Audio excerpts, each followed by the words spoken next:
Salam, selamat tahun baru 2022. Pada malam ini kita akan menyongsong tahun 2022 dengan merenungkan firman Allah dalam Filipi pasal yang ketiga, ayatnya yang ke-13. Bagian B. Filipi 3 ayat 13b, aku melupakan apa yang telah di belakangku dan mengarahkan diri kepada apa yang di hadapan. Renungan ini saya beri judul hidup yang terarah kepada Kristus. Hidup yang terarah kepada Kristus artinya hidup yang tertuju kepada Kristus. Hidup yang berpusat kepada Kristus. Hidup yang berfokus kepada Allah. Hidup yang intim dengan Allah, yang dekat dengan Allah. Kenapa orang terarah kepada Kristus? Mengapa orang tertuju kepada Kristus? Karena dia membutuhkan Kristus. Segala sesuatu yang kita butuhkan pasti kita cari.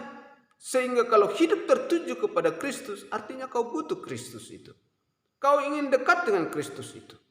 Kau membutuhkannya. Memang hubungan itu akan terjalin jikalau berbagai aspek kebutuhan ini saling dipenuhi. Kita membangun relasi dengan siapa saja, entahkah itu dengan orang lain, entahkah itu antar perusahaan, entahkah itu antar saudara, entahkah itu antar laki-laki dan perempuan, selalu ada aspek-aspek yang harus dipenuhi. Kebutuhanku dipenuhi. Ada keuntungan di dalam hubungan itu, baru kemudian hubungan itu menjadi intim, menjadi dekat. Makin banyak kepentingan terpenuhi, makin dekat dia.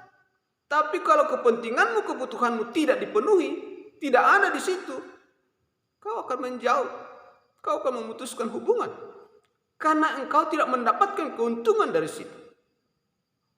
Nah, kalau hubungan didasarkan kepada hal-hal yang bersifat kepentingan, itu bagus dan itu manusiawi. Tapi itu tidaklah hubungan yang kekal. Itu hubungan yang sementara. Hubungan yang tidak sejati. Karena hubungan didasarkan atas kepentingan lahiriah adalah hubungan yang tidak pernah memuaskan. Karena hal lahiriah selalu berubah kebutuhannya bagi kita. Berubah dunia ini, berubah juga kebutuhan kita.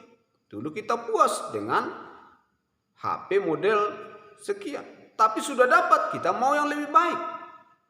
Sudah dapat satu, kemudian mau dua. Jadi hidup yang dijalin karena kepentingan lahiriah selalu tidak akan pernah selesai sempurna.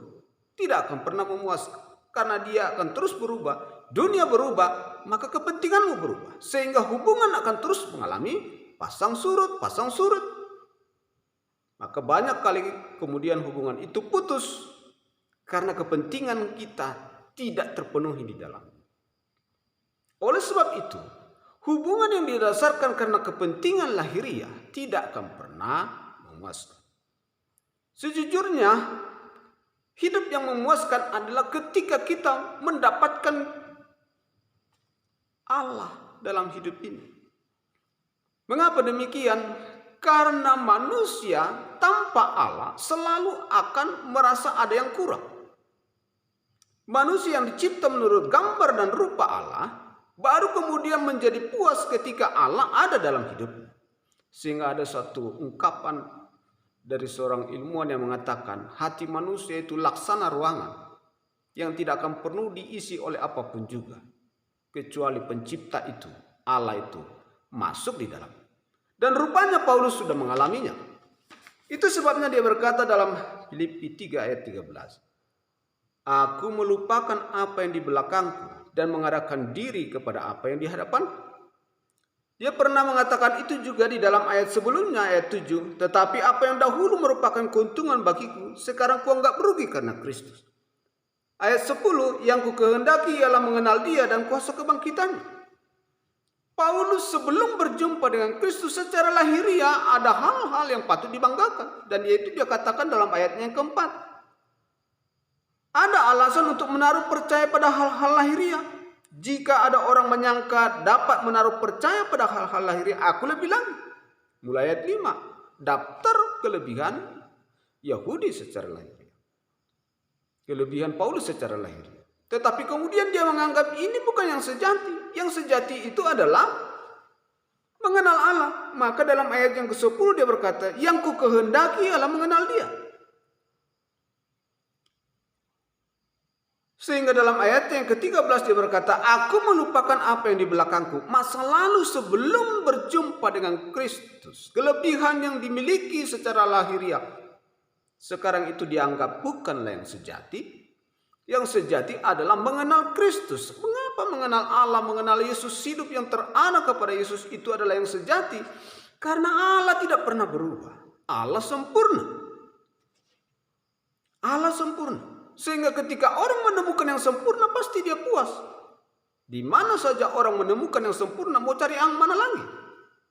Secara logika akal budi yang bijak, ketika orang menemukan yang sempurna dia tidak akan mencari yang lain lagi. Orang mencari karena dia belum menemukan yang sempurna. Sekarang Paulus tahu yang sempurna itu adalah di dalam Yesus.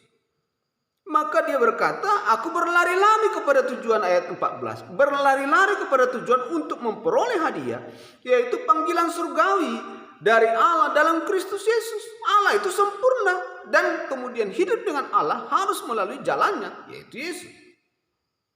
Dengan Yesus kita mendapatkan yang sempurna. Kalau sudah sempurna didapatkan, tak ada yang diperlukan, tak ada yang dicari lagi. Yang lahiriah akan terus berubah. Semua yang ada di dunia ini, yang lahiriah ini, harus kemudian dilupakan karena yang baru akan datang. Oleh sebab itu, hidup yang terarah kepada Kristus adalah orang yang kemudian menyadari dirinya bahwa segala yang ada di dunia ini tidak memberikan kepuasan. Orang yang hidup terarah kepada Kristus adalah orang yang kemudian sudah mengerti dan memahami segala yang ada di dunia ini tidak menjamin kepuasan. Tidak ada ketenangan. Satu-satunya yang memberikan kepuasan dan ketenangan adalah ketika orang berjumpa dengan yang sempurna. Maka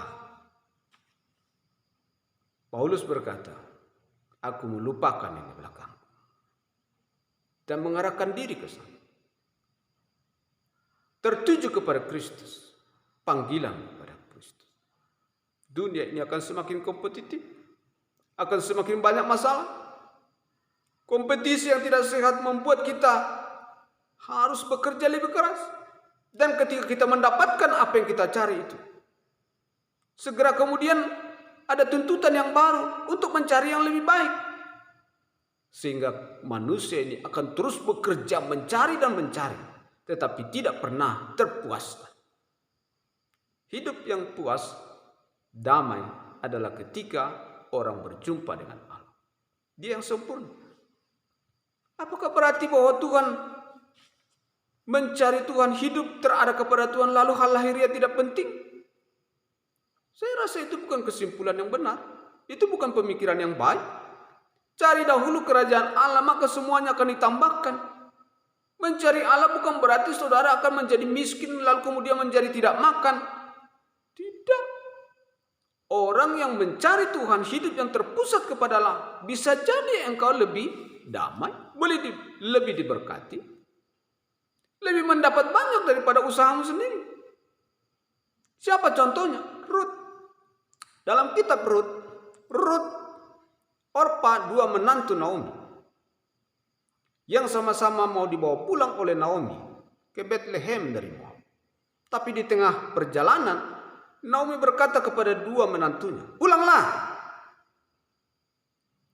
Dia menyuruh menantunya pulang. Sampai 3 kali dia berkata, pulanglah, pulanglah, dalam Rut pasal yang pertama. Setelah 3 kali dia berkata, pulanglah, Orpa pulang. Kenapa Orpa pulang? Karena Naomi menjelaskan, aku tidak punya apa-apa lagi. Apa yang kau mau dapatkan secara lahiriah padaku tidak akan ada. Oleh sebab itu berpikirlah bijak. Kalau kau pulang, kau masih bisa menikah. Kau punya keluarga di sini. Pulanglah. Tapi Rut tidak mau pulang. Sekalipun Naomi berkata, telah pulang iparmu, pulanglah. Rut berkata, di mana engkau berada, di situ aku berada. Di mana engkau mati, di situ aku mati. Bangsamu lah bangsaku, Allahmu lah Allah. Rut terikat, tertuju, terfokus, terarah kepada hal rohani. Apa? Allah Israel. Bangsa Israel, Allah Israel. Allah Israel ada di tengah bangsa Israel. Maka itulah yang kemudian terarah ke sana. Dia ikut Naomi karena dia tertuju kepada Allah Israel. Dia setia kepada Naomi karena dia hidup terarah kepada Allah. Karena itu dia mau ikut. Bukan karena alasan lahiriah. Tapi di kemudian hari Rut justru menjadi orang terkaya di Bethlehem. Karena kemudian dia menikah dengan Boas. Orang yang tidak diketahuinya dari Moab, karena Naomi tidak berbicara apa-apa tentang Boas.